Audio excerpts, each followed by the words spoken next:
সবাইকে জানাই জয় শ্রীকৃষ্ণ, জয় শ্রী রাধে। আজকে একটি নতুন ব্লগ নিয়ে আমি চলে এলাম। প্রথমে ভগবানের দর্শন করে নিন। মধ্যাহ্নকালীন ভোগ রাত হয়ে যাওয়ার পরে পূর্ণ দর্শন। তুলসী মহারানীর পূর্ণ দর্শন। সামনে আসছে পুরুষোত্তম মাস, আর আজকে অমাবস্যা তিথি। অমাবস্যা তিথি থেকেই শুরু হয়ে যায় পুরুষোত্তম মাস ব্রত পালন। কালকে থেকে পুরুষোত্তম মাসের প্রথম দিন, কিন্তু আজকে অমাবস্যা থেকে দীপদান উৎসব শুরু হয়ে যাবে। তাই বাজার থেকে নিয়ে চলে এসেছি প্রদীপ, আর এইগুলোকেই এখন ভালো করে ধুয়ে পরিষ্কার করে নেব। তো পরিষ্কার করা হয়ে যাওয়ার পরে এই প্রদীপগুলোকে রোদে শুকা দিয়ে দেবে। শুকা দিয়ে দেওয়ার পরে সেগুলোকে তুলে প্রতিদিন ধরে জ্বালানো।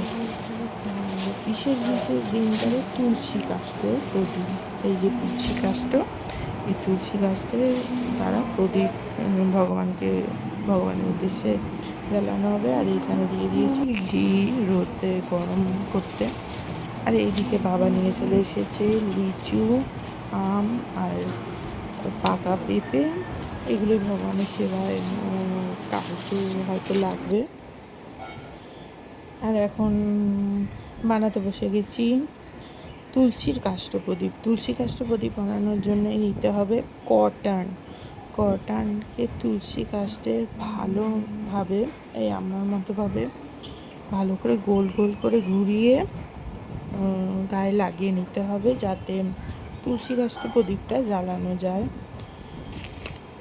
এইভাবেই আরও মোট তিনটি প্রদীপ জ্বালাবো, কারণ আমি, আমার মা আর বাবা তিনজনেই ব্রত করছি। তো তিনটেই তুলসী কাষ্ঠ প্রদীপ আমি বানিয়ে নিয়েছি। আর মাটির প্রদীপটা আমরা কাল পুরুষোত্তম মাসের প্রথম দিন 17ই মে থেকে আমরা মাটির প্রদীপটা জ্বালানো শুরু করব।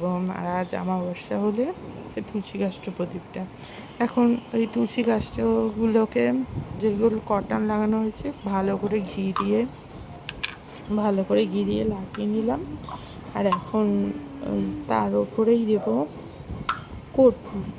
কর্পূরের গুঁড়ো ছড়িয়ে দিলাম, আর তৈরি হয়ে গেল আমাদের তুলসী কাষ্ঠের প্রদীপ।